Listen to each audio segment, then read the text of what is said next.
Okay, GLHF to Sonoy. Let's get this show on the road. We're playing Sonoy. First game of the stream. Turn 0, medium timer. E5 or not Chad. In response to knight f3, GLHF Sonoy. I mean, if it was e3, I might play e5, but I just don't see how we do it. Like, it's either going to be a bad game or I'm going to feel terrible doing Sonoy dirty like that, you know what I mean? Like, I just can't in good conscience play e5, especially not the first game of the day. All right, we're going to go with this symmetric sort of London system. Which I'm okay with. All right. Sonoy, I think, actually usually doesn't open like this. I wonder if he'll do the full... I like to call it the Dreamer because almost every game I've ever seen Dreamer play, he tends to do e3 here as white and then bishop d3.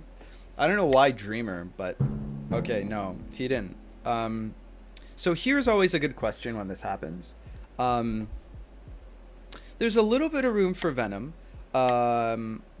Obviously, the issue is what we want to do is defend f7. Right here. The problem is that we don't have like e3 pushed yet, so we can't do so with the queen, which is what I might normally want to do. We could pull the bishop out, but moving the bishop twice feels really bad. I think the much better idea is to prevent the queen follow-up onto h5 from happening. So either playing h5 ourselves or playing g6. I like both of those options quite a bit. Of course, g6, I mean, fianchettoing in this position isn't like the most appealing option since there's this huge pawn chain that we're going to have to ram through. So... But then again, man, it's always so hard to say. I never play h5 here.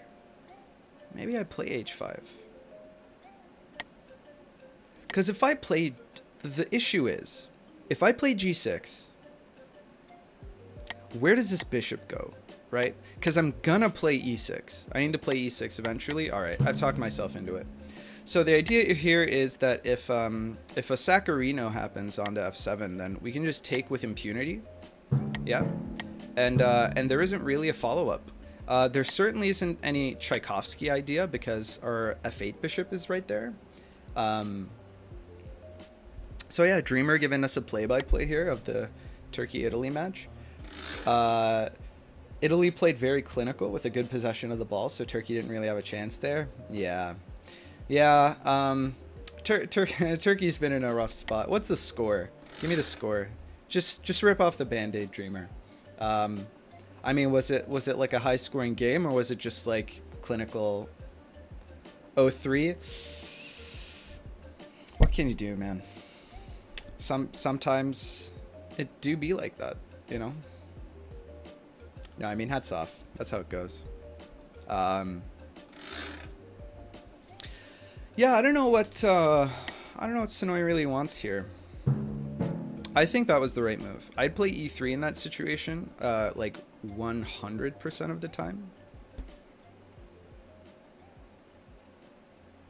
Question is what we do next. Surely bishop d3 is coming. It's probably coming fast.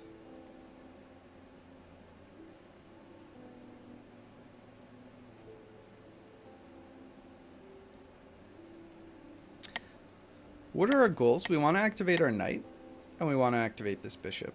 Now, knowing that bishop d3 is coming soon, we have to ask ourselves how we're going to deal with that.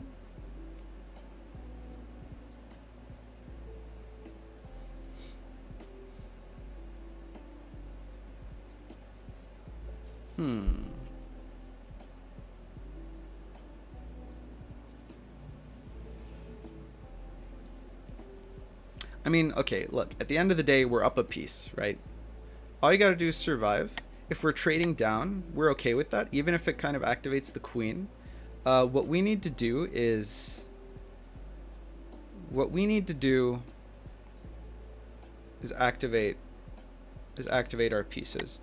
There's an argument to be made. See, that's scary because after the bishop trade, then the queen plays out here, and there's a piece that's staring down.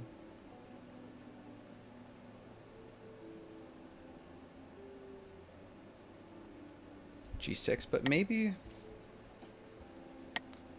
And then how do we get our queen out? Do we play...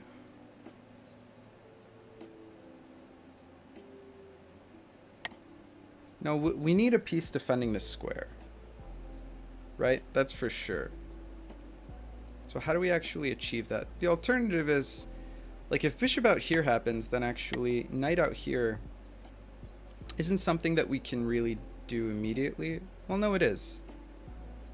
No, it's not. Because after takes, if we take with the pawn, it opens up the triagonal. But after, if we takes with the bishop, then obviously that opens up this diagonal. So it's possible we also just move the king back. What if we just move the king back?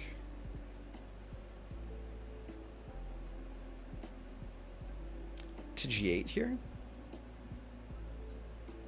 And then if this bishop comes out,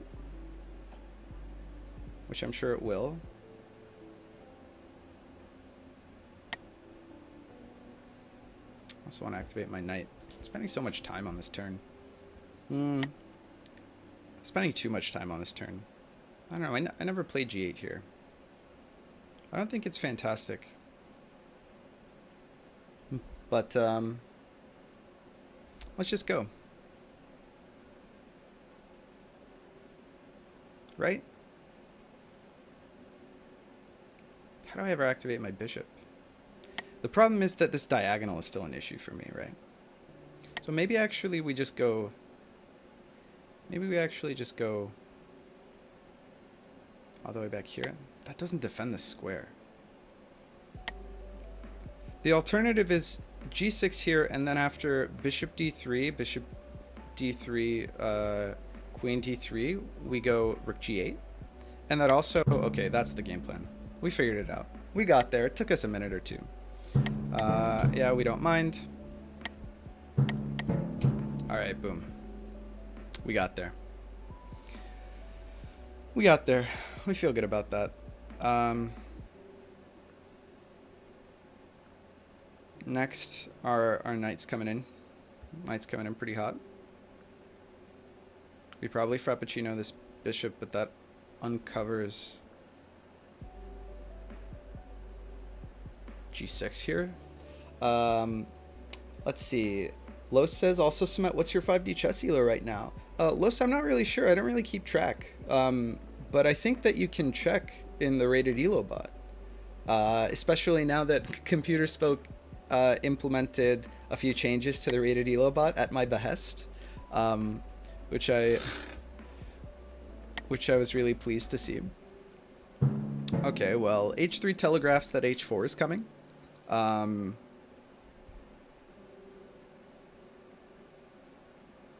Question is what the easiest way of dealing with that is. Now, it's possible that at this stage, a simple king e8 would behoove us.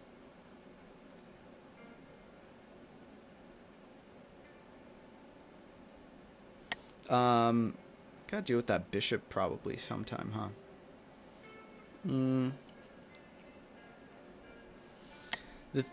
Because knight out is probably a thing that is actually kind of annoying for our opponent to deal with. Especially once he's pushed h4. So maybe let's do a little bit of that. Is that crazy? Well, here's the only problem with this idea.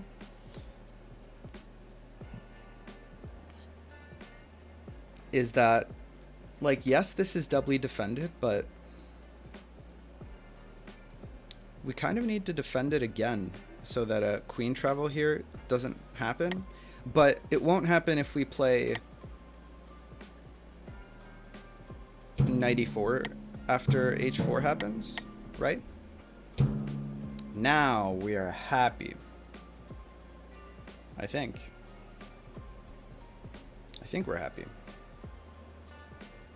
It's hard to tell.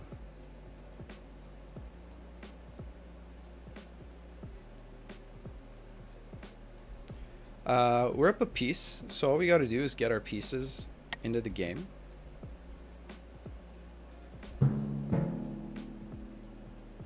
Oh, bishop travel that I don't know about. Whoa, hold up. Everybody calm down.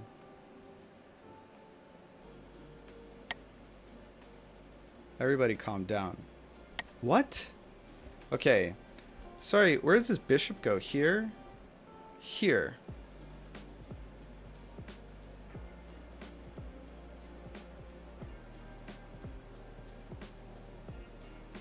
But I'm covering this pawn with my rook. That's why...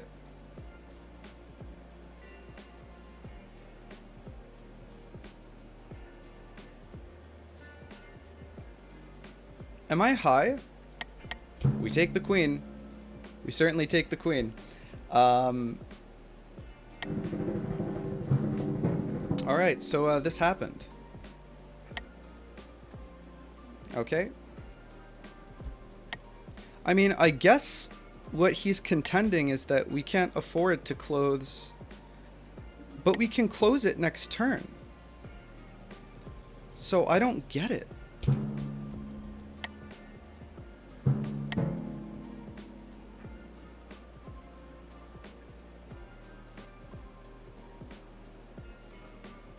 Let me just do this with the queen. Oh, am I taking crazy pills? What is this all about?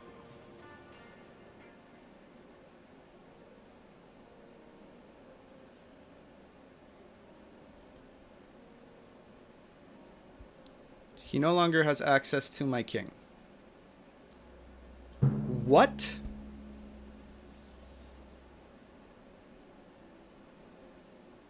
Miscalculation, perhaps?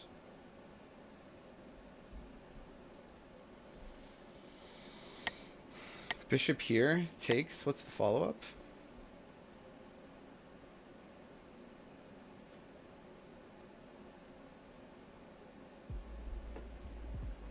No diagonals available down here.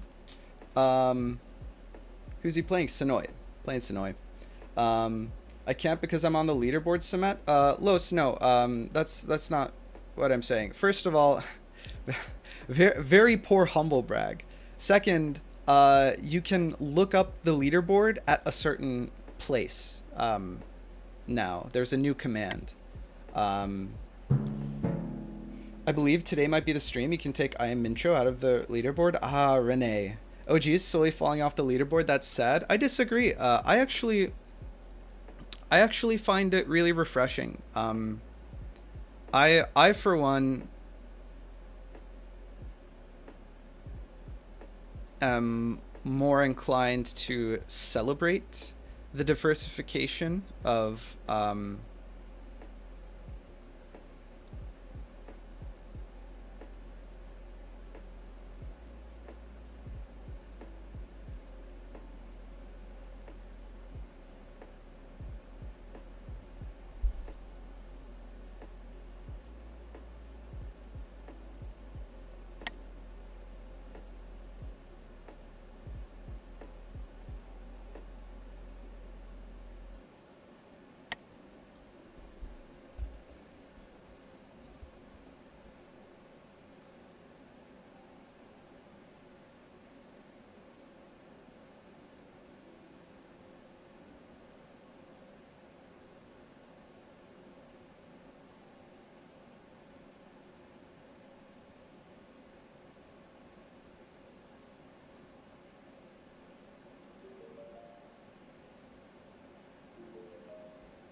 Hmm.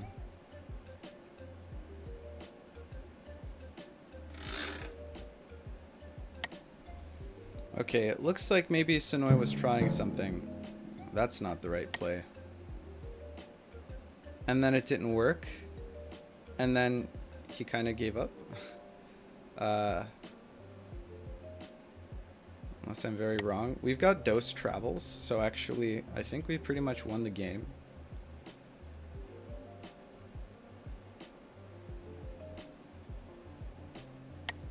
I mean, I don't want to get ahead of myself here, but I feel like we kind of got this in the bag.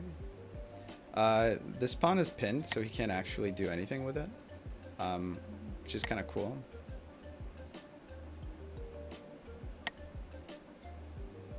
Yeah, I'll do a little bit of this.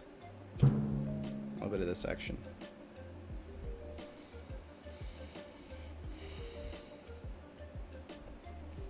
I'm a little caught off guard here.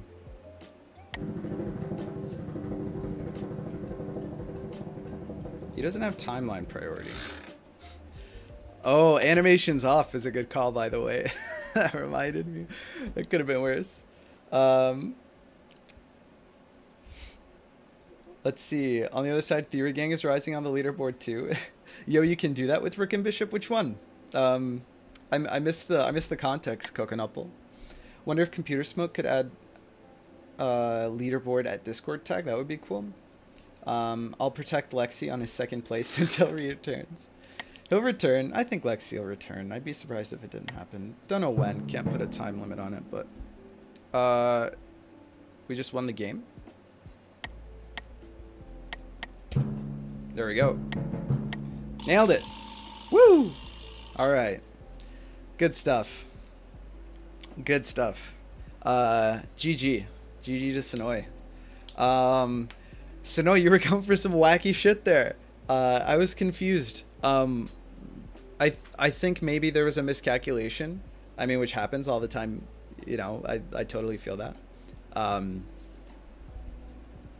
But yeah, the travel didn't pan out because maybe it was that this rook, right? You didn't see that I put the rook on g8 in time to prevent any of those shenanigans. Am I right in saying that the rook threw you off? Thought my bishop travel was more dangerous? Yeah. No, yeah. I crunched the numbers and it seemed like we were all right. Oh no, not the rook. I am just blind. I thought you castled the bishop. Oh, okay. Gotcha. Yeah, no. Bishop castle not yet implemented into the game, but I'm sure it's on the list. Did the pawn capture open a triagonal to the king? Good question.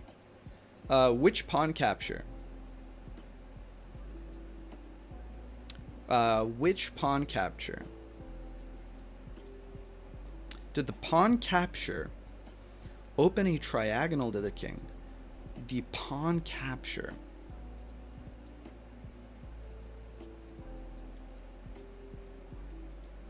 Oh, okay. I assume that what you're asking, Lawnmower, is, hey, Andre's here. How's it going, Andre? Glad you could make it.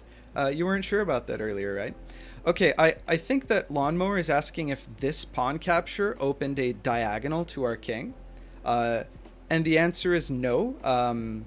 That's why explicitly I said we were okay because the queen covers. The thing is, when you travel like this, the first board on which the person who's being traveled on, their king. Oh, d takes e4 queen. Ah, okay. Let's see. D takes e4 queen. This happens. No, no triagonals. Everything's totally fine. Seems okay to me.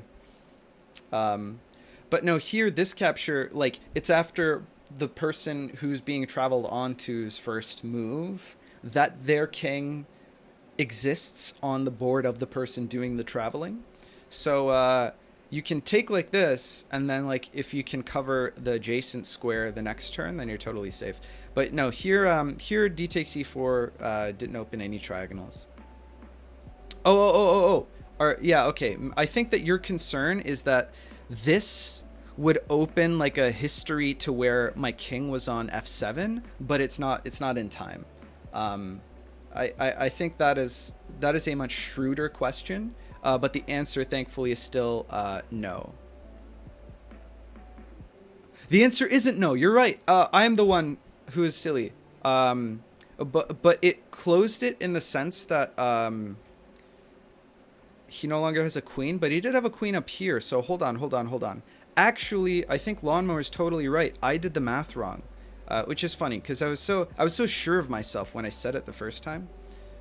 Uh, no, okay, I am right. Sorry, I got freaked out for a second. Let's do the math here. Okay. No, I double guessed myself, but no. Um, Here is the opening, right? So then we've got d5 here, e6 here, and then f7 is not where my king is. So it's not in time. Okay. I did a little. I thought that I was bamboozling myself, but the bamboozle was a bamboozle, which happens. So no, the pawn capture didn't open a triagonal to the king. No. Um, that was my what was my mistake not knowing that you could close the e file that quickly. Yeah. That's what I'm talking about. It's always spooky. But it makes sense. It like balances. Otherwise, time travel attacks would be, much scarier if like this wasn't okay. That would make the game much more degenerate. But it's not, thankfully.